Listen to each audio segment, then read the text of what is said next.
a Jamming en el Estribillo, un espacio pensado para tu entretenimiento. Quien les habla, Isis Álvarez. Esta semana nos acompaña Juan Camilo Anzola, quien nace el 27 de noviembre, baterista y compositor que realiza sus estudios superiores en la Universidad Javeriana de Colombia y luego continúa en Barcelona, España, entre los años 2002 y 2006, en el taller de Music y el aula de música moderna. Durante su estadía, trabajó en diferentes proyectos locales, donde gestó la música que más adelante lo definiría y lo impulsaría con su principal proyecto, No Here Jazz Quintet, con quien ha ganado varios premios a nivel nacional y participado en numerosos festivales en Colombia, Ecuador, Brasil, Perú, India y España. Además de ser ganador con su música en 3 ocasiones del Festival Jazz al Parque con el máximo puntaje y Voces de Jazz de Cartagena en el 2014. Es docente universitario en AMUS, INCA y ASAP. Además, ha grabado varios discos, con su mayoría de jazz, y colaborado con artistas de amplio recorrido como Oscar Acevedo, Jorge Fadul, Eddie Martínez, Ken Biswell, entre otros. Sin más que agregar, con ustedes, Juan Camilo Anzola.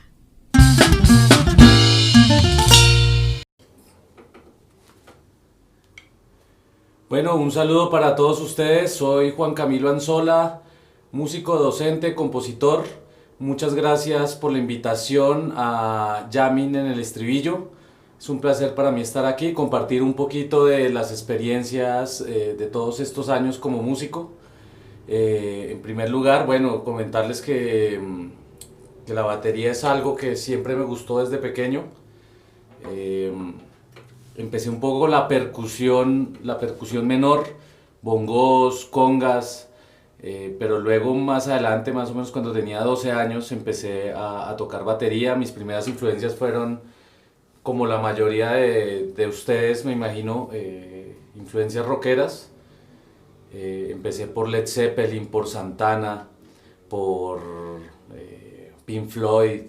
Bueno, todas estas bandas, sobre todo en la década de los 70s, que tenían tan buenos bateristas, que hacían solos largos, que les daban libertad a sus músicos, ¿no? A sus bateristas. Los bateristas tenían cierta libertad, cosa que se ha perdido en el tiempo un poco, según el rol dentro de cada género, ¿no? Pero esta libertad que tenían estos bateristas de los 70s y el sonido en particular me llevó a escuchar jazz también, ¿no? Con la sorpresa que muchos de estos bateristas, de los que yo oía en un comienzo, ¿no? Como John Bonham, como Ginger Baker, Kirk Bunkle de Jethro Tull, bueno, hay infinidad, Cal Palmer de Emerson Lake and Palmer. Todos estos bateristas tenían algo en común, que era que venían también de alguna manera del jazz. Sus baterías eran muy jazzeras, tenían un sonido muy particular, lo afinaban los tambores de una manera muy alta, ¿sí? Muy melódica, cosa que luego se fue cambiando según los géneros. Cuando llegaron los 80s, pues las baterías eran diferentes. Pero entonces quería hablar un poco de dónde venían esos sonidos que a mí me gustaban, porque eran muy melódicos, y eso permitía que los bateristas pues pudieran hacer melodías dentro de la batería. Entonces eran sonidos melódicos que generalmente se afinaban por ciertos intervalos. Yo quisiera explicarles un poco una afinación muy básica que yo tengo. No está temperada, no está perfecta, no es algo perfecto, aunque uno lo pueda hacer, hay aplicaciones, pero es relativa. Entonces más o menos que entre un tambor y otro hayan un intervalo determinado. En este caso, aquí tengo una batería de jazz, típica de jazz, ¿sí? Con las medidas, con el bombo 18, tom 1 de 12, tom de piso de 14 y el redoblante pues de 14 también. Y las afino de cierta manera que haya una melodía, ¿no? busco como una triada, para los que saben qué son las triadas, una triada en segunda inversión, es decir, la quinta quede en el bajo, por así decirlo, arrancando del tom de piso, luego el tom 1, una cuarta, más o menos una cuarta, y del tom 1 al redoblante, le quité el entorchado para que se entienda la afinación, una especie de tercera. Aquí está, falta afinar todavía, no, la tenía así, pero más o menos hay una tercera.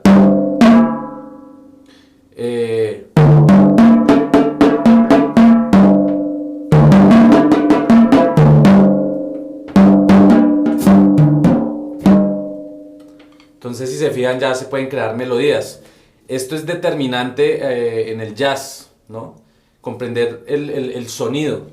Por eso quisiera hablar más allá de ejercicios concretos, que para los que estén interesados, yo doy clases virtuales también, como el concepto del sonido.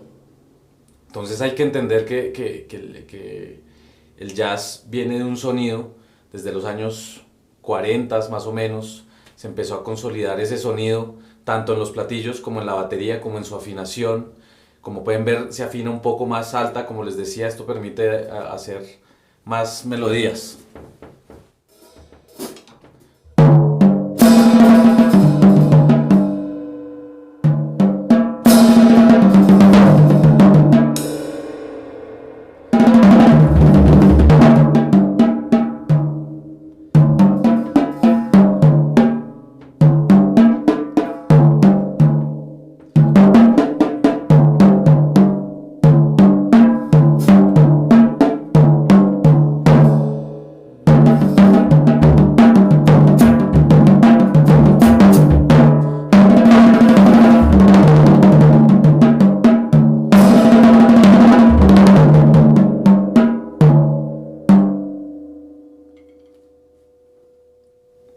Como pueden observar, estaba en una improvisación libre y estaba intentando pensar en melodías. Es un concepto que también viene del jazz, mucho con Max Roach, quien afinaba la batería de esta forma muy alta y empezaba a crear melodías por allá en los años 40, 50.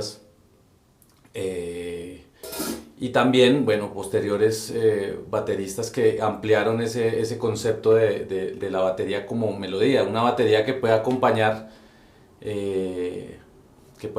las melodías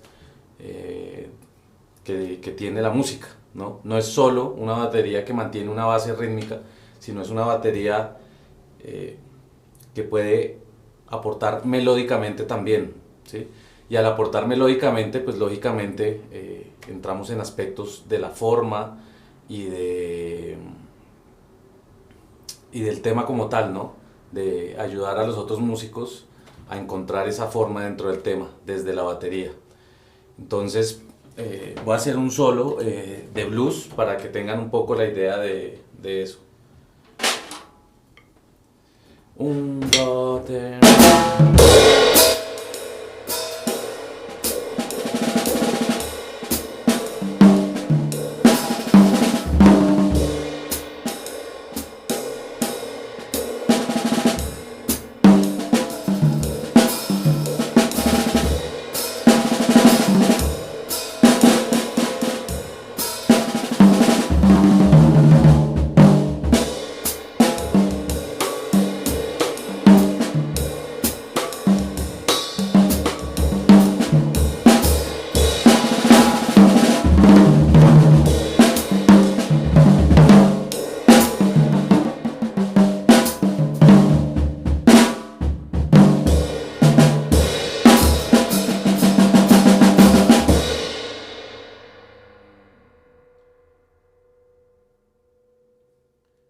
Aquí estaba usando 3 frases de 4 compases, ¿cierto? Es como yo veo el blues. Una primera frase que está en la tónica, una segunda frase que está en la subdominante y una tercera frase que está más o menos en dominante y vuelve a tónica dentro de la misma frase. Esto es algo determinante para estudiar las formas en la música, ¿no? Yo recomiendo mucho, por ejemplo, aprenderse las melodías de los temas, aprenderse todas las melodías de las canciones que estemos tocando, de los temas nuevos, de los temas inéditos, de todo, tenemos que aprendernos la melodía, y eso se va a sentir mucho dentro de la forma que tiene la batería. Bueno, hay un tema que se llama Óleo, por ejemplo, que tiene una melodía muy sincopada. Entonces ahí el ejercicio sería aprender la melodía y luego intentar aplicarlo a la batería, ¿no? Puede ser estudiarlo en el redoblante, ¿cierto? Literalmente el ritmo en el redoblante, llevando el 2 y 4, por ejemplo, en jazz, el 2 y 4 en el hi-hat, y posteriormente intentar orquestar esa melodía de diferentes formas, ¿cierto? Combinando pues, los golpes, repartiéndolos linealmente, por ejemplo, entre el bombo, el hi-hat, el redoblante, o sacando esos acentos que ya hemos estudiado en el redoblante, sacándolos a los toms. Entonces, por ejemplo, esta melodía que les digo que es Óleo, es una melodía muy famosa del jazz, es un rhythm changes, que es pa para pa para pa pa ta ta ta ta ta ta ta ta, es algo así, ¿no? Entonces eso pasarlo a la batería, ¿cómo sería? Voy a hacerlo con escobillas para que lo entiendan mejor. 1, 2, 3, 4.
Esto sería como algo de lo que yo trabajo normalmente dentro de la batería, que es practicar las melodías, orquestarlas dentro de la batería, aprendérmelas, cantarlas, luego orquestarlas dentro de la batería, hacer diferentes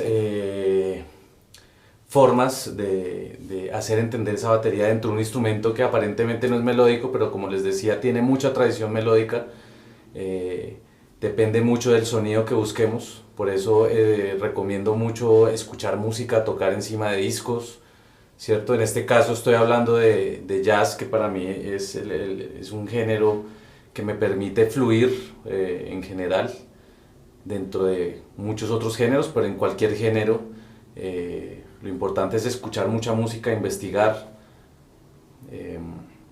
ser inquieto con eso. Ahora tenemos todo como a la mano de un clic, y escuchamos un minuto y ya estamos buscando otra cosa, pero siempre es bueno escuchar los álbums completos, ¿no?